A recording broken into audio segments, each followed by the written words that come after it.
నమస్కారం. వనవానికి స్వాగతం. ఈరోజు వార్తలలోని ముఖ్యాంశాలు. బిక్కవోలు రోడ్డునందు ఆంధ్ర శబరిమలైలో నూతనంగా ప్రాణప్రతిష్ఠ చెయ్యబడి ఉభయ తెలుగు రాష్ట్రాల్లోనే ఏకైక వారాహి అమ్మవారి ఆలయంగా ప్రసిద్ధి చెందిన శ్రీ వారాహి అమ్మవారికి ప్రియమైన శుక్ల పంచమి సందర్భముగా పంచమీ మహా అభిషేకం అత్యంత వైభవంగా జరిగింది. ఈ సందర్భంగా ఆలయ ప్రధాన అర్చకులు మోహిబ్ శుక్లా, అసిటోస్ త్రిపాఠి వేదమంత్రాల నడుమ గణపతి ఆరాధన, హోమం, పంచామృత అభిషేకం నిర్వహించారు.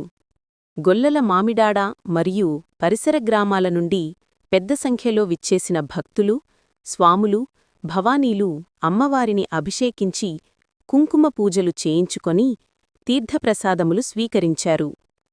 అమ్మవారి అభిషేకం మరియు మహాహారతిని కనులారా దర్శించిన భక్తులు తన్మయత్వం పొందారు.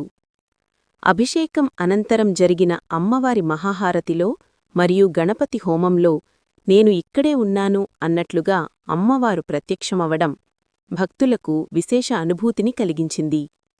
అమ్మవారిని ప్రత్యక్షంగా దర్శించిన భక్తులు తమ జన్మ ధన్యమైందని భావించి జై వారాహి, జై వారాహి అంటూ ఆలయ ప్రాంగణాన్ని మారుమ్రోగించారు.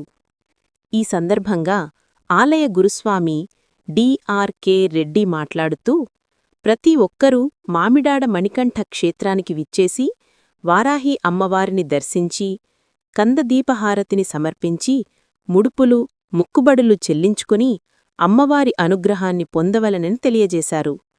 ప్రతిరోజూ వారాహి అమ్మ దర్శనం ఉదయం 4 గంటల నుండి మధ్యాహ్నం 12 గంటల వరకు, సాయంత్రం 4 గంటల నుండి రాత్రి 9 గంటల వరకు ఉంటుందని, ప్రతి ఒక్కరూ అమ్మవారిని దర్శించుకునేందుకు ఆలయం తరఫున అన్ని ఏర్పాట్లు చేస్తున్నట్లు తెలిపారు.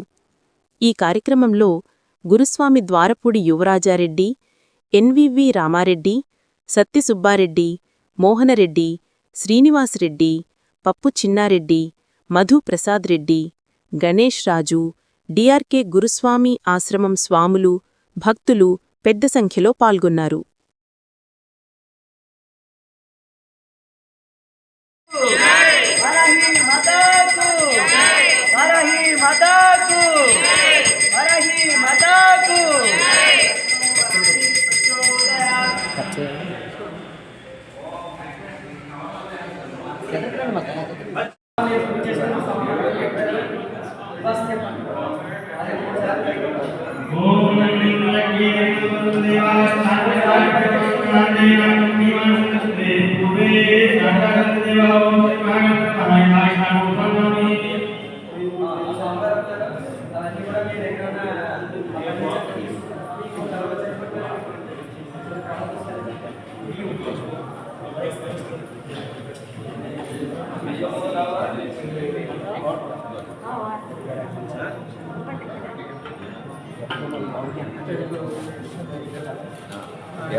స్వామి గారు